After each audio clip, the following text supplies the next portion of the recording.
Hello hi అండి, అందరికీ నమస్కారం. మజ్జిగ మిరపకాయలు తెలుసు కదండి మీకు ఎలా వేయాలో, కానీ తెలియని వాళ్ళ కోసం చెప్తున్నానండి. ఇలా మజ్జిగ మిరపకాయలు పెద్దగా పొడవుగా ఉండి ఇట్లా కారం తక్కువ ఉండేవి తీసుకుంటే చాలా బాగుంటాయండి. నేను 2 కేజీలు పచ్చిమిర్చికి బాగా వాష్ చేసుకొని క్లాత్ పైన వేసేసుకుంటాను ఆరిపోవడానికి. వేసుకున్న తర్వాత 2 కేజీల పచ్చిమిర్చికి నేను దాదాపు హాఫ్ లీటర్ ప్యాకెట్స్ 3 తీసుకున్నానండి.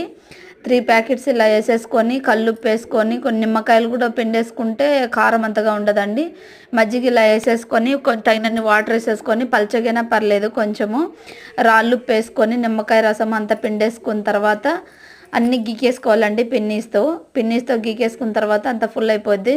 ఆ మిరపకాయలు మునిగేంత వరకు మజ్జిగ వేసుకోవాలి, లేదంటే పైన పచ్చిమిరపకాయలు అండి నల్లగా అయిపోతాయి, వైట్గా ఉండవండిన తర్వాత.